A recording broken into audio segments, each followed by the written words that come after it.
Right ఇప్పుడు breaking news చూస్తున్నాం. BRS ఎమ్మెల్యేలు పార్టీ ఫిరాయించిన వ్యవహారంపై సుప్రీంకోర్టులో వాదనలు సాగుతున్నాయి. బీఆర్ఎస్ ఎమ్మెల్యేలు కేటీఆర్, పాడి కౌశిక్ రెడ్డి దాఖలు చేసిన పిటిషన్లలో గతవారం వాదనలు ముగిశాయి. దీంతో అసెంబ్లీ కార్యదర్శి తరఫున న్యాయవాద ముకుల్ రోహత్గి ఇవాళ వాదనలు వినిపిస్తున్నారు. స్పీకర్ అధికారాల్లో కోర్టులు జోక్యం చేసుకోలేవని ముకుల్ రోహత్గి అన్నారు. స్పీకర్ విశేష అధికారాలని కోర్టులు హరించలేవని రోహత్గి చెప్పారు. ఒక రాజ్యాంగ వ్యవస్థపై మరో రాజ్యాంగ వ్యవస్థ పెత్తనం చేయలేదని రోహత్గి వాదనలు వినిపించారు.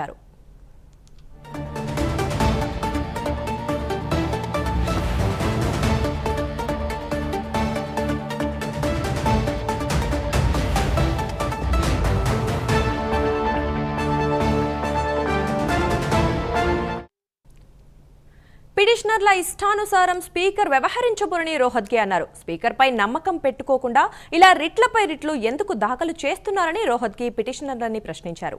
స్పీకర్ నిర్ణయం తర్వాతే న్యాయ సమీక్షకి అవకాశం ఉంటుందని రోహత్గి చెప్పారు. ఫిరాయింపులపై హైకోర్టు ఇంకా నిర్ణయం తీసుకోలేదని రోహత్గి ధర్మాసనం దృష్టికి తెచ్చారు. స్పీకర్ దగ్గరే పిటిషన్ పెండింగ్ లో ఉందని రోహత్గి గుర్తు చేశారు. ఎమ్మెల్యేలపై ఫిర్యాదు చేసిన వారంలోపే కోర్టులో పిటిషన్ వేశారని రోహత్గి అన్నారు. ఈ కేసులో సింగిల్ జడ్జి ఆదేశాలని డివిజన్ బెంచ్ కొట్టేసిందని రోహత్గి తెలిపారు.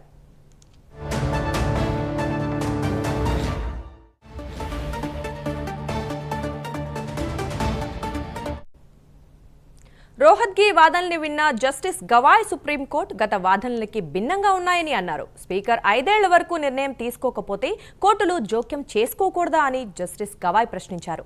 అంతవరకు కోర్టులు నిర్ణయం తీసుకోకూడదా అని జస్టిస్ గవాయ్ నిలదీశారు. గతంలో ఓ స్పీకర్ని ఫిరాయింపుల కేసులో మేం విచారణకి పిలిచామన్న విషయాన్ని మర్చిపోవద్దని గవాయ్ అన్నారు.